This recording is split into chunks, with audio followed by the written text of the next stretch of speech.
Hey guys, welcome back to my channel Civil Engineering Tech. Please subscribe my channel and press the bell icon to get notified my new videos and new updates. Without wasting much time, let's start the video.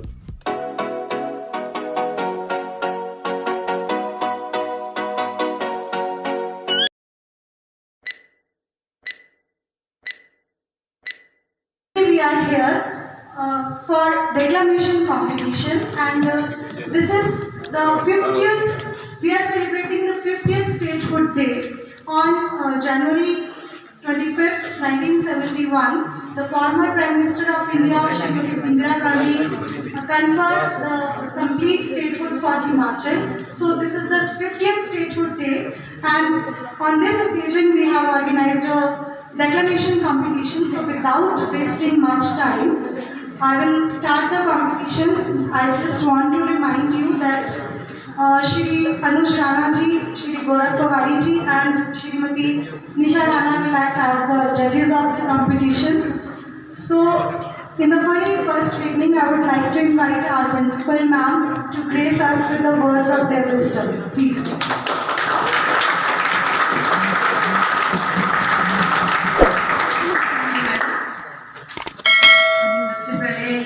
मैं आप सभी faculty members का, सभी students का बहुत स्वागत करती हूँ, क्योंकि ये पहला ओकेजन है जब हम आपस में एक कोई प्रोग्राम ऑर्गेनाइज कर रहे हैं। लगभग 11 महीने ऑलमोस्ट एक साल होने वाला है जब से इस इंस्टीट्यूशन में स्टूडेंट्स के द्वारा कोई भी एक्टिविटी हुई हो, कि इस तरह की एक्टिविटीज़ ना हुई हो तो वाइब्रेंट माहौल नहीं रहता इंस्टीट्यूशन का, जो कि which is very necessary for institution जहाँ पे बच्चे पढ़ रहे हैं, पढ़ने पढ़ाने का काम हो रहा है, वहाँ पे वाइब्रेंट माहौल होना चाहिए by undertaking such kind of activities. तो सब लोग, आप लोगों को मैं मुबारकबाद देती हूँ कि आज ऑर्गेनाइजर्स को भी और सभी स्टूडेंट्स को भी जो कि इस जो ओकेजन का जो हिस्सा बन रहे हैं या इसमें पार्टिसिपेट कर रहे हैं, क्योंकि हमारे इंस्टीट्यूशन में लगभग हम 240 और 250 के अराउंड स्टूडेंट्स हैं। तो मुझे लग रहा है उसके हिसाब से हमारे जो स्टूडेंट्स की जो पार्टिसिपेशन है और एक्सप्लेनेशन कंटेस्ट, मुझे पता चला सिर्फ 6-7 स्टूडेंट्स ही हैं जो पार्टिसिपेट करें, तो it is a very low number. तो यहाँ पे ऐसे लगता कि स्टूडेंट्स आर नॉट मोटिवेटेड। लगती ना मुझे कि आप लोग कुछ उत्साही हैं कुछ इस तरह के एक्टिविटीज़ में पार्टिसिपेट करने के लिए। तो इट इज़ अ प्लेटफॉर्म, ये आप लोगों के लिए एक अपॉर्चुनिटी है जिसमें आप अपने जो भी आपके पास टैलेंट है, जो आपका स्किल है, उसको दिखाने का। तो सिर्फ हमेशा ही डरते रहेंगे, इस तरह के रहेंगे कि नहीं, पीछे पीछे रहेंगे तो कभी भी मौका नहीं मिलेगा। तो अपॉर्चुनिटी को आपको ग्रैब करना है। स्टूडेंट्स में टैलेंट होता है, हर एक स्टूडेंट में हिडन टैलेंट होता है, उसको सिर्फ एक्सपोजर की एक ज़रूरत होती है। तो वो एक प्लेटफॉर्म उसको इंस्टीट्यूशन दे सकता है। तो it is one of the, चाहे बहुत छोटे लेवल पे हो, टू स्टार्ट विथ, वहाँ से भी आप अगर आप शुरू करें तो आप कुछ हाइट्स आप अचीव कर सकते हैं। तो वो अपने जो हमारे जो शॉर्ट कमिंग अपने यहाँ इमेजिनेटिव होती हैं कि हम नहीं कर सकते, हम नहीं बोल सकते, वैसा कुछ भी नहीं है। तो ये मतलब आपको एक प्लेटफॉर्म मिलता है जहाँ पे आप कुछ परफॉर्म कर पाते हैं। तो आपको ज़्यादा से ज़्यादा इसमें हिस्सेदारी दिखानी चाहिए। तो सभी लोग 6-7 स्टूडेंट जो भी पार्टिसिपेट कर रहे हैं उनको मैं थैंक यू। ये स्टेट टेक्निकल एजुकेशन का स्टेट लेवल पे जो फंक्शन होगा उसमें हर एक इंस्टीट्यूशन की रिप्रेजेंटेशन होगी, whether it is private polytechnic, government polytechnic, कोई भी है, तो सबकी अपनी अपनी हिस्सेदारी होती है। तो यहाँ से जो भी आज विनर होगा, फर्स्ट जो भी होगा, वो जो है स्टेट लेवल पे ये जो कॉम्पिटिशन्स होंगे लेटर ऑन, उसमें यहाँ के तलवार का इंस्टीट्यूशन का वो पार्टिसिपेंट जो है आज जो विनर होगा वो वहाँ पे पार्टिसिपेट करेगा। तो छोटे लेवल से शुरू होकर आप एक बड़े प्लेटफॉर्म पे जाते हैं। इसी तरह से आपकी जो है सक्सेस होते हैं ना, कि सफलता कैसे होती है, छोटे से शुरू होकर टॉप तक पहुँचते हैं। तो कहीं ना कहीं से हमें स्टार्ट करना पड़ता है। तो it is a very good opportunity आज इसको जो बच्चे अवेज कर रहे हैं, दैट्स वेरी गुड। और मैं कहूँगी कि और भी हमारे इवेंट्स कमिंग ईयर्स में, कमिंग मंथ्स में आने वाले हैं, उसमें अगर आज पार्टिसिपेट नहीं कर पाए हैं तो उन इवेंट्स में ज़रूर पार्टिसिपेट करें। वो इवेंट्स जैसे हैं आपका पोस्टर मेकिंग कॉम्पिटिशन्स, पेंटिंग का है, पोइट्री है, ऐसे राइटिंग है, प्रोजेक्ट वर्क है, क्विज कंपटीशन है। तो जिसको भी लगता है कि मैं इस पर्टिकुलर इवेंट में पार्टिसिपेट कर सकता हूँ, मेरे पास वो टैलेंट है, तो उसमें आगे ज़्यादा से ज़्यादा स्टूडेंट्स आए। प्रोजेक्ट्स और जो इसमें प्रोजेक्ट्स में मैं चाहूँगी कि फाइनल ईयर के स्टूडेंट्स का ज़्यादा पार्टिसिपेशन रहना चाहिए। फिर भी सेकेंड ईयर स्टूडेंट्स को भी हम डिस्करेज नहीं करेंगे, फर्स्ट ईयर स्टूडेंट्स को भी डिस्करेज नहीं करेंगे। अगर उनके आइडियाज़ ज़्यादा अच्छे हैं तो दे आर ऑलवेज वेलकम। लेकिन क्योंकि फाइनल ईयर में मेजर प्रोजेक्ट वर्क का एक सब्जेक्ट होता है, तो उसमें ऑटो के स्टूडेंट्स, सिविल के स्टूडेंट्स जो हैं प्रोजेक्ट्स बनाते हैं, तो हम चाहेंगे कि उनका पार्टिसिपेशन ज़्यादा से ज़्यादा हो। और इस इंस्टीट्यूशन का नाम तभी होगा, आपकी परफॉर्मेंस से नाम होता है ना, आपके काम से नाम होता है। अगर आप ही नहीं पार्टिसिपेट करेंगे, पीछे पीछे रहेंगे, तो इस इंस्टीट्यूशन से हम या तो पार्टिसिपेशन हमारी नील रहेगी या फिर बहुत लो लेवल की रहेगी, अगर आगे ही नहीं आएंगे। धक्का मारने से नहीं होगा, आपको खुद बढ़ के आगे आना है।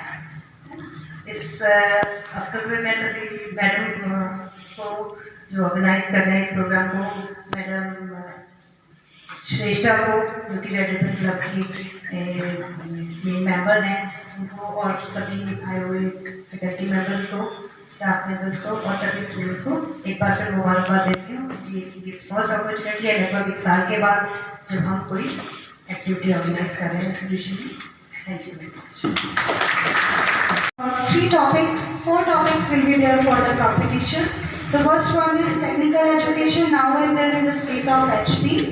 Challenges of technical education in the state of HP.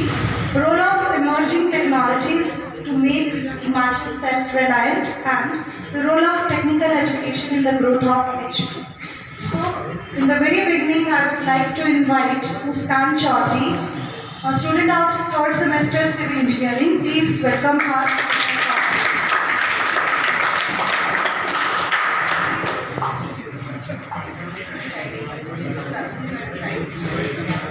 नमस्कार, आदरणीय प्रधानाचार्य महोदया, जजेस और मेरे प्यारे सहपाठियों, मैं मुस्कान चौधरी 3rd सिविल की छात्रा आप सबके सामने तकनीकी शिक्षा के सामने आई चुनौतियों के बारे में बताना चाहती हूँ।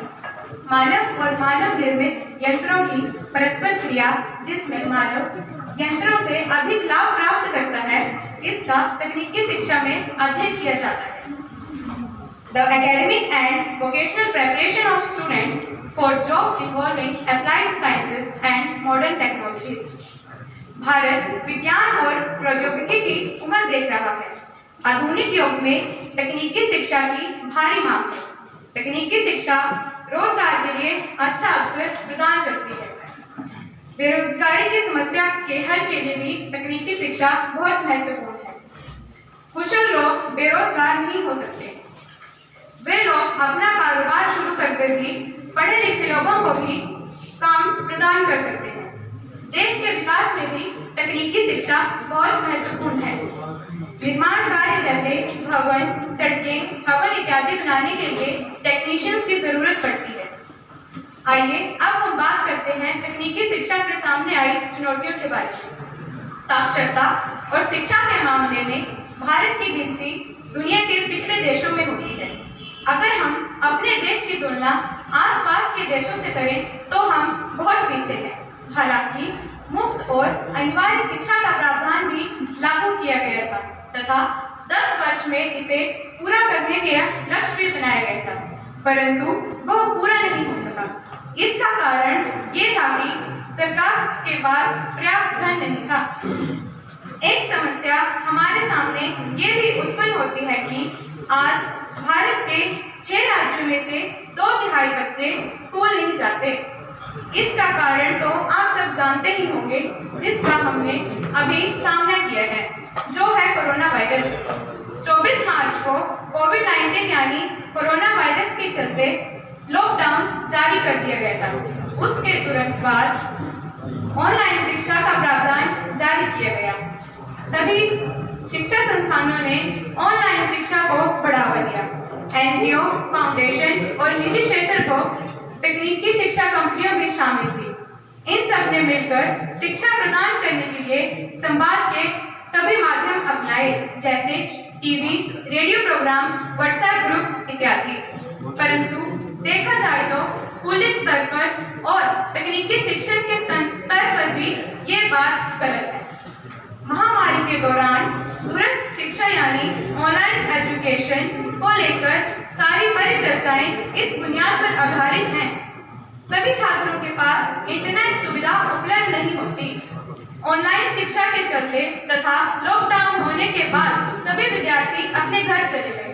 सबके पास ना तो इंटरनेट की सुविधा थी और ना ही उपलब्ध उपकरण। नेशनल सैंपल ऑफ सर्वे के 75वें चरण के आंकड़े बताते हैं कि प्रदेश में केवल 24% घरों में ही इंटरनेट की सुविधा है तथा 11% घरों में कंप्यूटर है। IAMAI की ताज़ा रिपोर्ट के अनुसार भारत में 43% यूजर्स इंटरनेट का प्रयोग करते हैं। यहाँ तक कि देश के बड़े तकनीकी संस्थान यानी ITI और पॉलिटेक्निक के भी केवल 10% छात्रों ने ये कहा कि वे ऑनलाइन स्टडी मटेरियल को डाउनलोड कर सकते हैं। ये हमारे सामने एक बहुत बड़ी चुनौती उत्पन्न हुई थी, परंतु सभी ने इस चुनौती का सामना किया। रब हौसला वो मंजर भी आएगा, प्यासे के पास चलकर समंदर भी आएगा। थक कर न बैठ ए मंजिल के मुसाफिर, मंजिल भी मिलेगी और मिलने का मजा भी आएगा। अपने इन्हीं शब्दों के साथ मैं आपसे विदा लेना चाहती हूँ। धन्यवाद।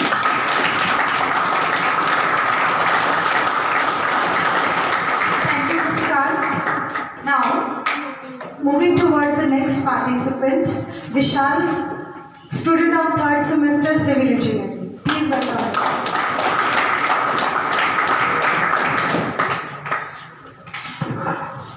Respected principal ma'am and respected teachers and all my friends. A very good afternoon to all of you. I am Vishal Kumar of 3rd semester Civil Engineering. Today I am going to discuss about the technical education now and then in Himachal Pradesh. I hope all you will listen me carefully.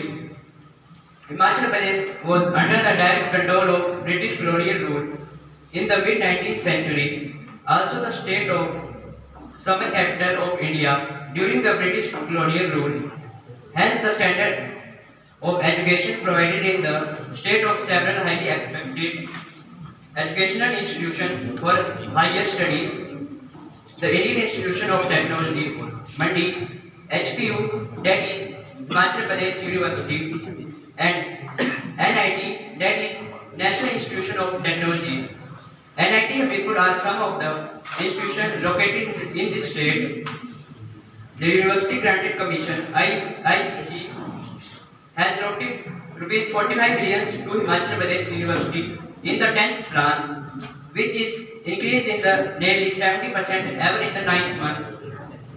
Dr. Yashwant Singh Parmar, University of Horticulture and Forest, has gained the unique distinction not only in the nation but in whole Asia of the important teaching.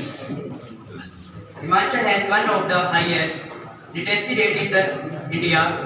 Habibpur district is among the top districts in the country of literacy.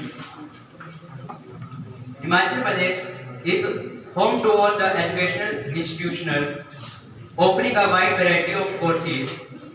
There are 5 universities, 2 medical colleges, 4 dental colleges and 2 engineering colleges in this state.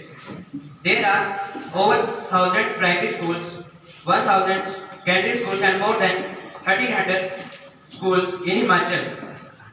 Himachal has now become the first state in India to make elementary education accessible to every child in the state. Himachal Pradesh government is also very keen to transform this state into an educational hub. In March 2008, the government of India made the announcement starting that as a part of 11th Fifth Year Plan on the Indian Institution of Technology, we will establish in the state further Atal Bihari Vajpayee Government Engineering of Technology Institution has been started at Pragati Nagar in Shimla district. The college will have engineering related courses such as ITIs, diplomas and degrees all in the same campus. Thank you for.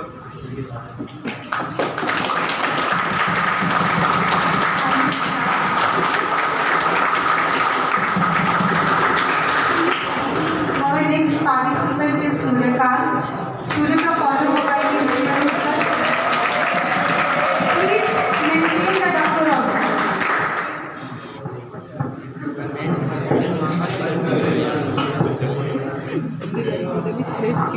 परमादरणीय प्रधानाचार्य महोदय जी, अध्यापकगण व अध्यापिकागण, बहु मेरे सहपाठियों, मैं automobile बस करने का छात्र सूर्यकांत आज आपके सामने हिमाचल के विकास में तकनीकी शिक्षा की भूमिका के ऊपर अपने विचार रखने जा रहा हूँ।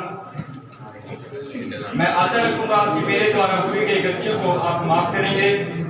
कई मामलों में पेशेवर तकनीकी शिक्षा द्वारा सामान्य शिक्षा के प्रतिस्थापित किया गया है। तकनीकी शिक्षा रोजगार और सफल करियर के लिए अच्छा अवसर प्रदान करती है। तकनीकी शिक्षा समग्र शिक्षा प्रणाली में एक बड़ा हिस्सा देती है और हमारे देश के सामाजिक और आर्थिक विकास में एक महत्वपूर्ण भूमिका निभाती है। तकनीकी शिक्षा व्यावसायिक और औद्योगिक प्रशिक्षण प्रणाली एवं रोजगार पैदा करने के लिए समाज में आर्थिक रूप से कमजोर वर्गों और ग्रामीण युवाओं को, विकलांग लोगों को गैर औपचारिक प्रशिक्षण प्रदान करने के लिए तकनीकी शिक्षा विभाग व्यावसायिक और औद्योगिक प्रशिक्षण देश के सामाजिक आर्थिक विकास में एक महत्वपूर्ण भूमिका निभाती है। विज्ञान और प्रौद्योगिकी दोनों ने ही देश के असाधारण ढंग से आर्थिक विकास और सामाजिक विकास पर असर डाला है। तकनीकी शिक्षा कुशल जनशक्ति के सृजन पर, औद्योगिक उत्पादन को बढ़ाकर और लोगों के जीवन में गुणवत्ता के सुधार करके देश के मानव संसाधन विकास में महत्वपूर्ण भूमिका निभाती है। विज्ञान और प्रौद्योगिकी दोनों ने ही देश में असाधारण ढंग से आर्थिक विकास और सामाजिक विकास पर असर डाला है। तकनीकी शिक्षा कुशल जनशक्ति का सृजन कर औद्योगिक उत्पादन को बढ़ाकर और लोगों के जीवन की गुणवत्ता को सुधार करके देश के मानव संसाधन विकास में महत्वपूर्ण भूमिका निभाती है। तकनीकी शिक्षा कुशल जनशक्ति का सृजन कर औद्योगिक उत्पादन को बढ़ाकर और लोगों के जीवन को बढ़ाकर गुणवत्ता में सुधार करके देश के मानव संसाधन विकास में महत्वपूर्ण भूमिका निभाती है। इन्हीं शब्दों के साथ मैं अपनी वाणी को विराम देता हूँ। धन्यवाद।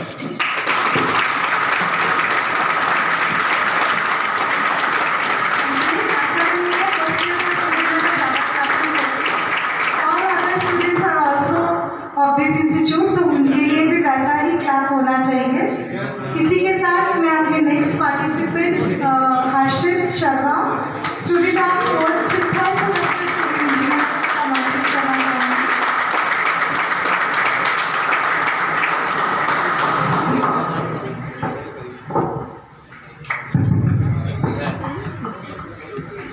उम्मीद है किसी से क्यों इतनी करता है, क्यों भरोसा खुद के कंधों पे नहीं तुझे।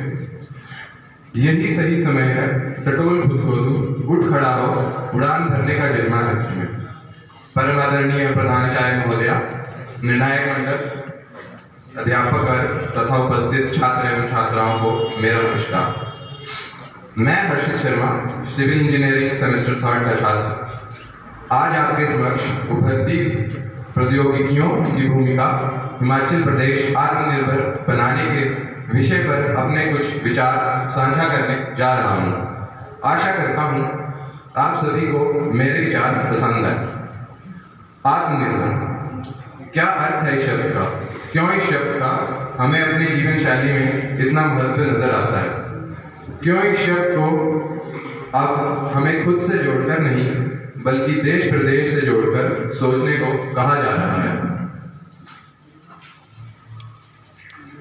आत्मनिर्भर का सरल सा अर्थ है किसी भी कार्य, वस्तु, भावना, अन्य किसी भी चीज के लिए किसी पर भी निर्भर ना होकर स्वयं खुद पर निर्भर होना चाहिए।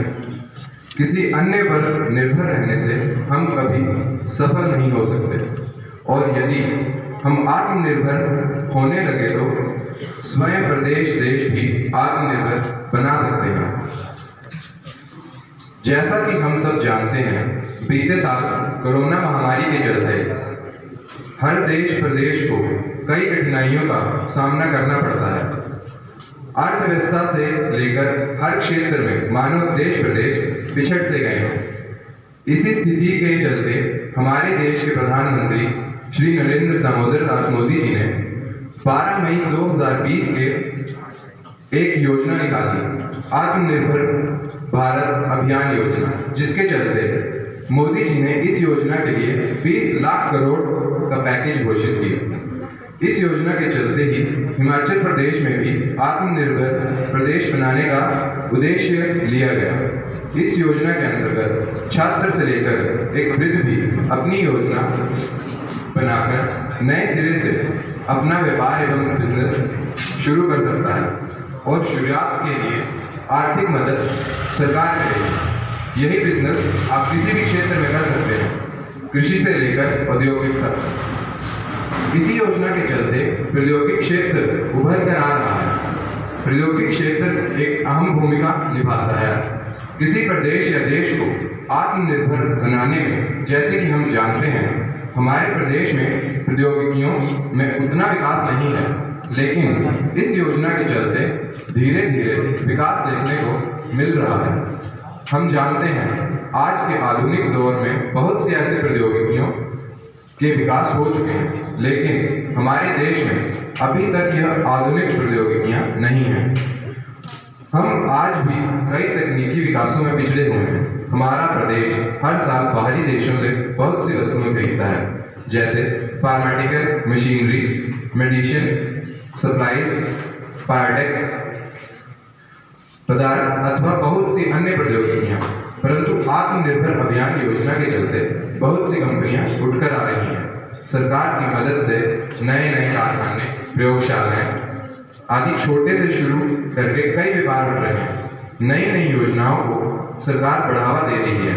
इसके चलते कई नई प्रौद्योगिकियों का इजाद हो रहा है। इन बढ़ती प्रौद्योगिकियों का पूर्ण रूप से फायदा प्रदेश देश को हो रहा है। हमारा प्रदेश आर्थिक तनाव से गुजर रहा है, परंतु नई प्रौद्योगिकियों के चलते बाहरी खरीदारी में कटौती हुई है, जिससे हमारी सरकार अथवा प्रदेश आत्मनिर्भर हो रहे हैं। इसलिए आज निर्भर बने और अपनी योजनाओं को उड़ान दें, स्वदेशी अपनाएं, भारत को आत्मनिर्भर बनाएं। धन्यवाद।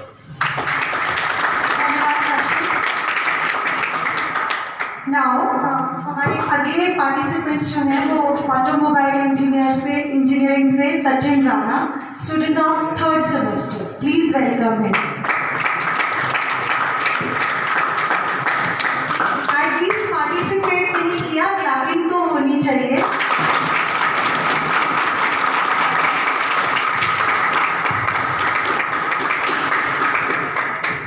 Good afternoon, everybody. I would like to thank the organizer for their kind invitation to all of me, enabling me to participate in this wonderful forum. I am Sachin Rana and I am here to represent my views about very fascinating topic, challenges of technical education in state and city. Human resources development is an essential input for promoting the economic growth and development. Education and training by imparting knowledge and skills constitute the most significant factor in rising the level of quality of human resources.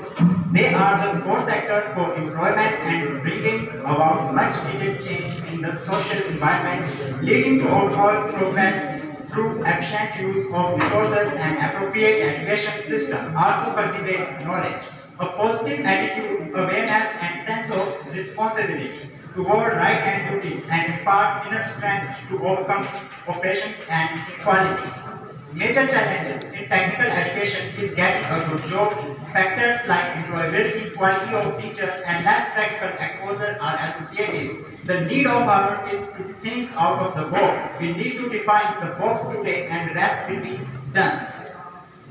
Recommendations. Focus on key services. Efforts should be made to ensure that there are adequate trained, qualified teachers who are deployed rationally or level.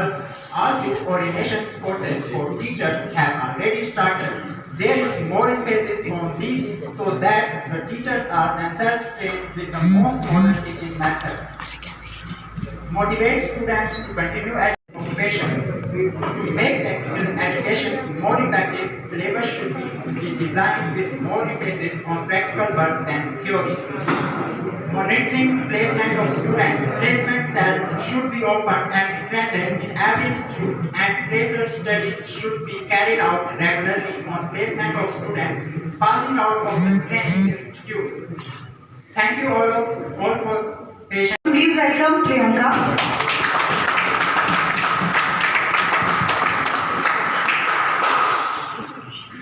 अशिक्षित को शिक्षा दो, अज्ञानी को ज्ञान।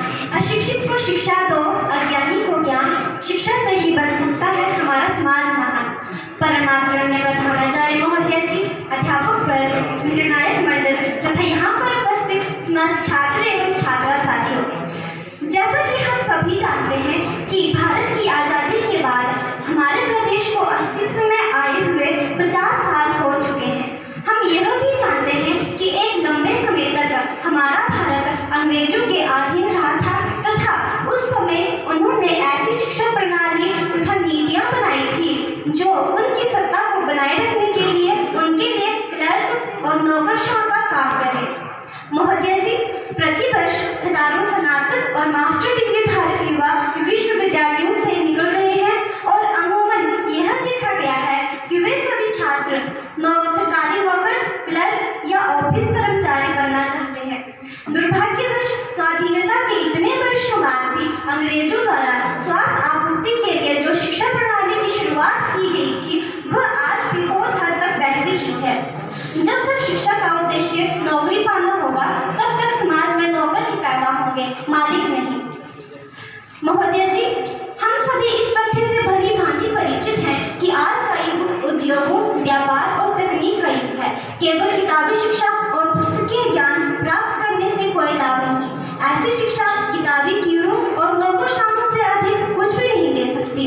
जो शिक्षा विशेष व्यावहारिक ज्ञान और कौशल प्रदान कराती है उसे तकनीकी शिक्षा कहा जाता है। ये पारंपरिक शिक्षा से अलग होती है। ये छात्रों को कृषि, इंजीनियरिंग, कंप्यूटर, चिकित्सा आदि क्षेत्रों में कुशल बनाती है। जैसा कि हम सभी जानते हैं कि हमारा हिमाचल प्राकृतिक साधनों में धनी है, लेकिन अब तक भी यहाँ के लोग निर्धन हैं। कारण कि हमें प्राकृतिक साधनों का उचित रूप से उपयोग करना नहीं आता। हमारे पास ऐसी युवा शक्ति नहीं है जो इन साधनों का उचित रूप से उपयोग करने की क्षमता रखती हो।